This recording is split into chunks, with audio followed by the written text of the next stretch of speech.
Petrucci can step up. I think Petrucci can. I don't know if he can step up to the exact role, but at least given girlfriend and his mom there, and the psychologist saying if you hear him say something, you have to drag his butt about it, you know. As you can tell, it's not very windy at all.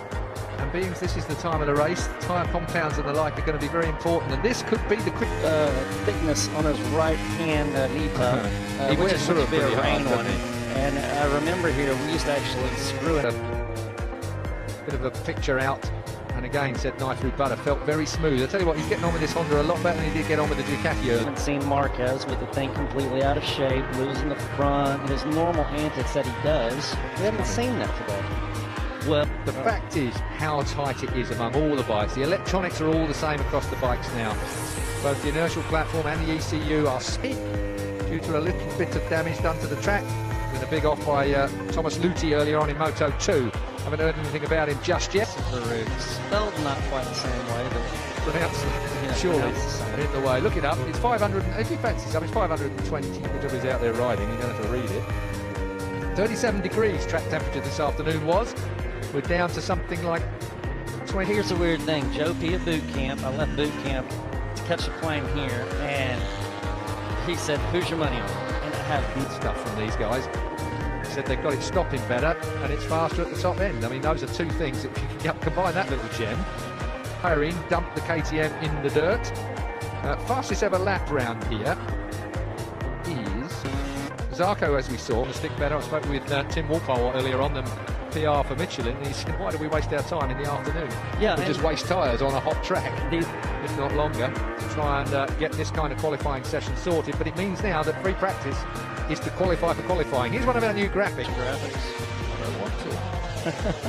I want to come. Dovi's up into second place. Petrucci's there as well. Look at Quartararo. Bit of a revelation, really, because one or two other riders you'd have put ahead of him in the rookie department. Bagnaia, you might have expected to be ahead. Yeah, because that's right when this team was being invented, and it all kind of fell into place. Well, looks like he's justified in where he is, that's for sure. We're looking at... Well, he's a good judge of distance. There was the gap. Ask Espargaro if he was in Argentina last year. Quartararo we're with again, looking very, very, very good indeed. Do you know, I almost feel sorry. Oh, maybe it got a little bit stale, and there are no new parts coming over, and there's so many different factors that I think everybody just wanted something in it. Swimming. It's the way to go, didn't you know?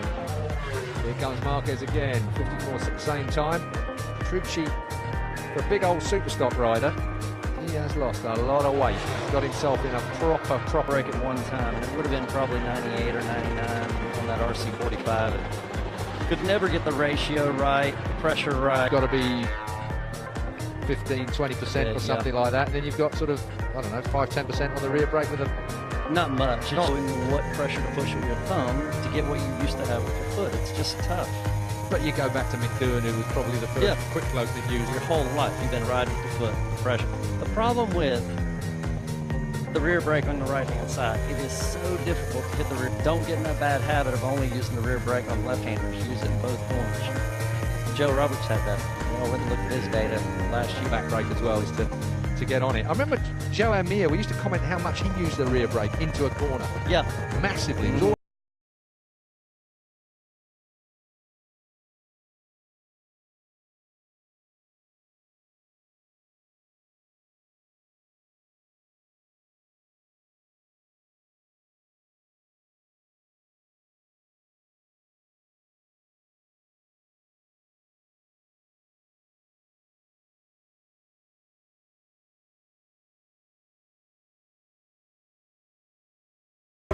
that's the whole thing. Just got to watch him on Instagram to see. I'm guessing when it got botched, he looked like an ugly monster. God, he looked terrible. Looked awful. We haven't seen much of him since he's been here, so nothing. I'm trying to figure out why it's so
All our presentation done that, folks. Couple of tenths off that. And like you say, they would have had a time attack. They would have, for sure. You know, when you have 23 bikes here, 24 bikes here, that's all you have running around. Whereas today, we've got the Asia. Jack Miller's on one, first 2 seconds.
The man who was fastest in FP1. Valentino Rossi, still yet to pull something out of the quicker. He's certainly putting a bit of time through that motorcycle. It's just come to an end as I speak.